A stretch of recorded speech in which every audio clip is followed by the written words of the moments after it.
Now entering its fourth week, lawmakers are still working on a deal to fund the Department of Homeland Security, but the fight over the Trump administration's immigration policies is holding things up. So this marks the second prolonged shutdown since October. Thank you for staying up with us. I'm Leslie Foster. This partial shutdown is hitting travel hard. More than 50,000 TSA officers are missing their paychecks this week with no word on when that will come. That is causing some sick calls and some long lines at airports across the country.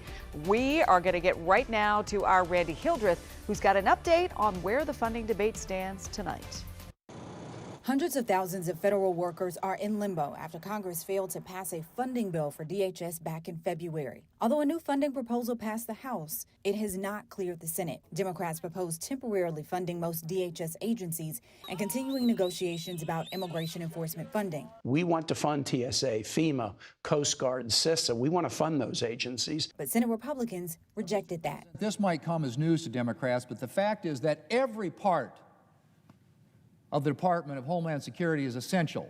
The partial government shutdown impacts multiple agencies, including ICE, the U.S. Coast Guard, FEMA, the Cybersecurity Infrastructure Agency, and TSA. TSA workers are set to miss their first full paycheck this week because of the partial shutdown, with DHS saying, quote, "These frontline heroes received only partial paychecks earlier this month and now face their first full missed paycheck, leading to financial hardship, absences, and crippling staffing shortages." Although staffing shortages didn't appear to impact DCA Monday night, but across the country, there have been long lines reported at the Louis Armstrong New Orleans International Airport, Houston's William P. Hobby Airport, and Hartsfield-Jackson Atlanta International Airport. Beyond TSA impacts, when I spoke with experts, they caution about broader, more serious impacts of this partial government shutdown. Paul Schiff-Berman is a professor of law at the George Washington University Law School.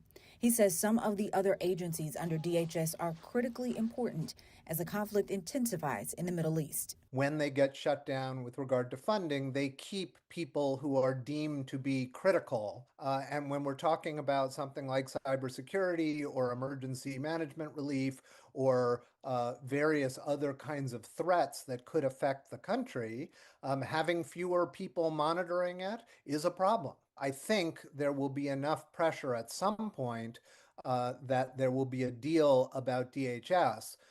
ICE, I think, is going to be a larger battle. Randy Hildreth, WUSA 9.